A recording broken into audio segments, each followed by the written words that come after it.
राधे राधे मित्रों, स्वागत है आपका हमारे भक्ति चैनल पर जिसका नाम है भजन आस्था 108।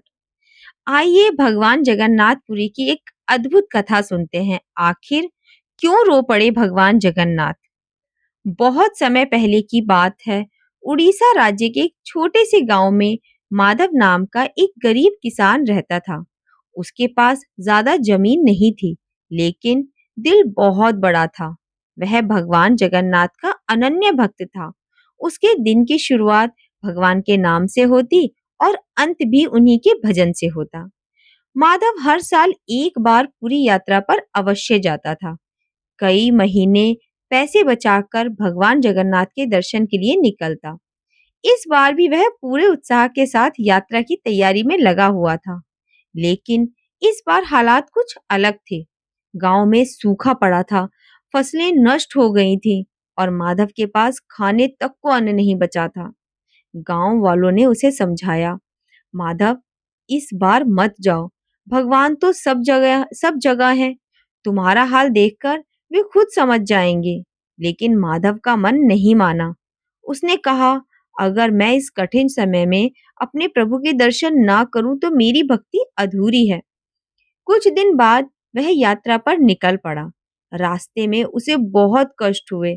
कभी तेज धूप, कभी भूख प्यास, कभी बेमौसम की बारिश। फिर भी उसके होठों पर हर समय जय जगन्नाथ का नाम था। चलते चलते उसके पैरों में छाले पड़ गए, लेकिन उसका मन नहीं डगमगाया। जब वह पुरी पहुंचा तो भगवान जगन्नाथ की रथ यात्रा का समय था। मंदिर में भारी भीड़ थी। हर कोई बस एक झलक पाने को बेताब था। लेकिन माधव बहुत थक चुका था। उसने सोचा, पहले थोड़ा विश्राम कर लूं, फिर दर्शन कर लूंगा। वह मंदिर के पास एक वृक्ष के नीचे लेट गया और गहरी नींद में सो गया। उसी रात पूरी मंदिर के पुजारियों को एक विचित्र स्वप्न आया। उन्होंने देखा कि भगवान जगन्नाथ स्वयं रो रहे हैं। उनकी आंखों से अश्रुधारा बह रही है। पुजारी घबरा गए। उन्होंने प्रार्थना करते हुए पूछा, प्रभु, आप क्यों रो रहे हैं? भगवान ने कहा, मेरा सच्चा भक्त माधव मुझसे मिलने आया है। वह मंदिर के पास एक वृक्ष के नीचे भूखा प्यासा पड़ा है और मैं उससे नहीं मिल पाया।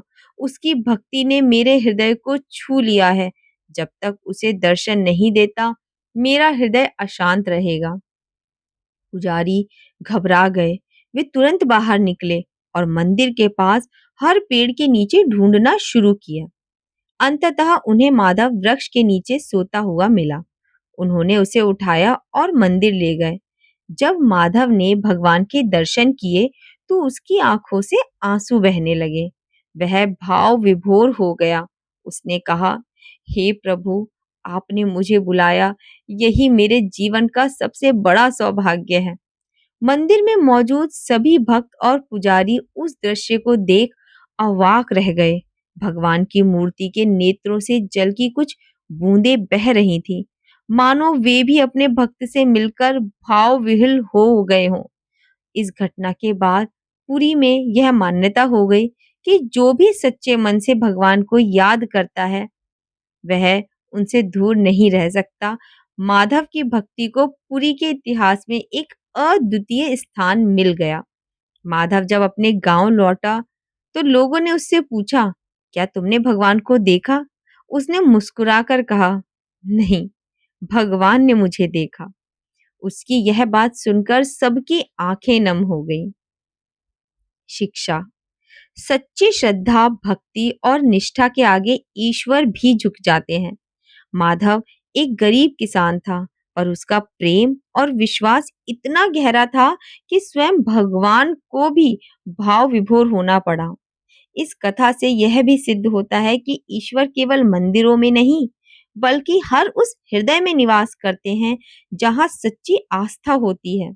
जब भक्त अपने प्रेम में निष्कलंक होता है, तो ईश्वर स्वयं उसके पास चले आते हैं।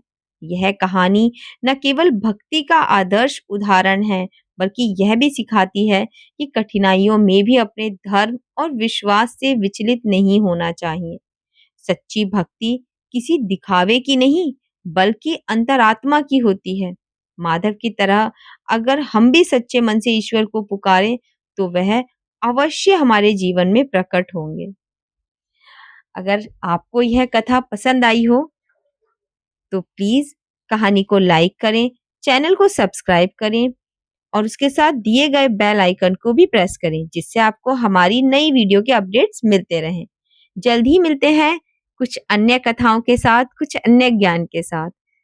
राधे राधे।